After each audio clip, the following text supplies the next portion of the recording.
they actually get blood flowing up from Manchester for me. And he did say to me, if somebody had come into A&E that night needing blood of that blood group, they had a decision to make, were they giving it to me or giving it to them?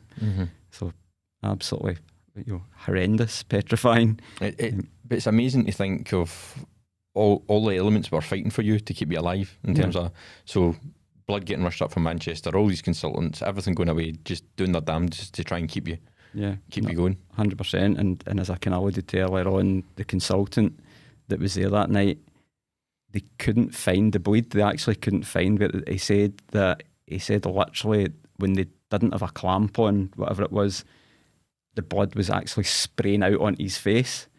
And he joked to me, and it was really funny. It was funny looking back on it.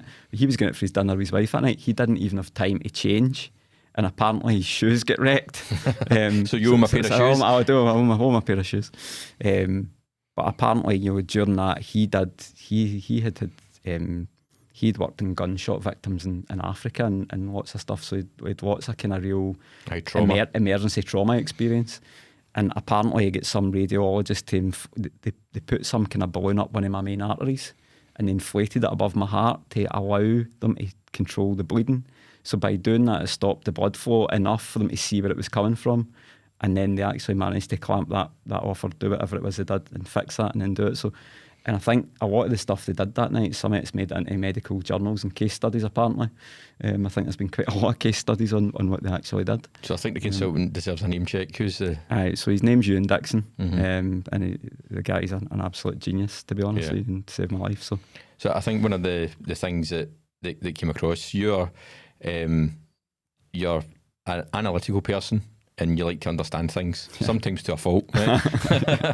I'll accept that. And I can remember with all the other doctors, you were getting massively, massively frustrated. But with your consultant, I think in terms of how brutally honest he was with the facts, in terms of let's not try and make assumptions, it kind of resonated with your kind of more analytical side. Yeah. And you did get a wee bit of peace from that in terms of saying, well, I trust him. And yeah, definitely. And his whole approach was tackle one problem at a time and tackle it as it comes along, which did definitely help. And he did keep me in my box in terms of, because I was always trying to give him ideas. What's the next step? What's the next step? So he's definitely he was so he was good. He was good at that, and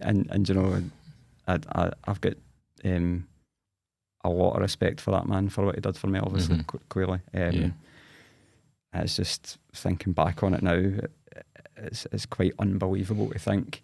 Some of the story that I didn't tell there was the whole thing around what happened after that, bleeding after those operations, stuff like that. So I was actually in intensive care, ventilated for 4 weeks. Was it as long as 4 weeks? It was 4 Bloody weeks. hell. And during that time...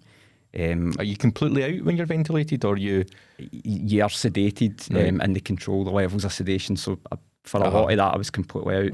Obviously, they need to start reducing the sedation, easy for me to say, sedation to actually bring you back round and make sure you're coping and able to manage on your own. During that 4 week spell, I think it was multi-organ failure. My kidneys were failing. I was on dialysis. I think at one point as well my liver was failing, and they actually told Christine that if my liver didn't respond to treatment, there wasn't really anything else they could do for me.